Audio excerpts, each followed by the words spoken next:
Sistema al 100%. Iniciando despegue.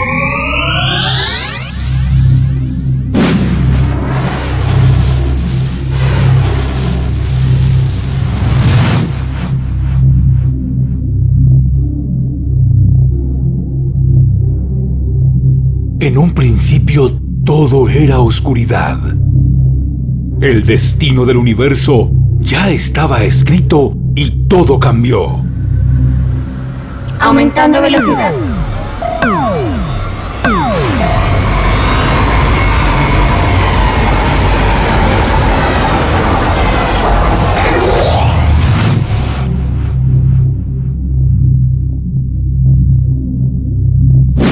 Planeta Tierra.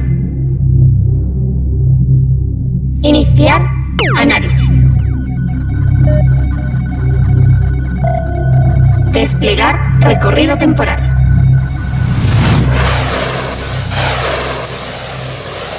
Una especie pensante y ambiciosa comienza a transformar lo que le rodea para sobrevivir. Los hombres adquirieron la habilidad para desarrollar sus propias herramientas, formadas a partir de huesos, cuernos, madera, pero principalmente del material que dio nombre a su era, la Era de Piedra.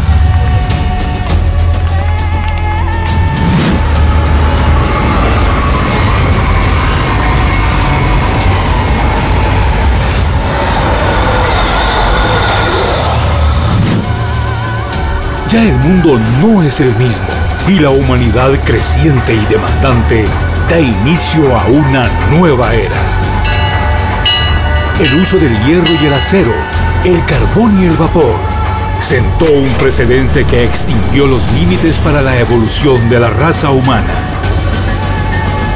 La era de la revolución industrial ha llegado. Alerta, alerta, alerta. La gravedad de la Tierra comienza a atraer. Alerta, alerta, gravedad a la Tierra comienza a atraer. Alerta, la gravedad de la Tierra comienza a atraer.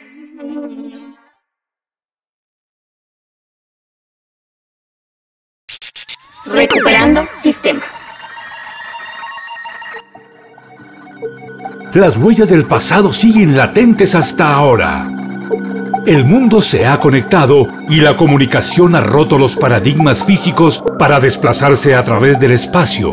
Un acontecimiento que aceleró el crecimiento intelectual de la especie a un nivel superior.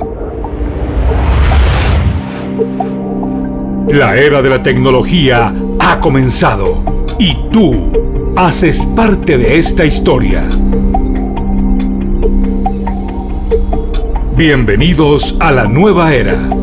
Bienvenidos a Enrutarte.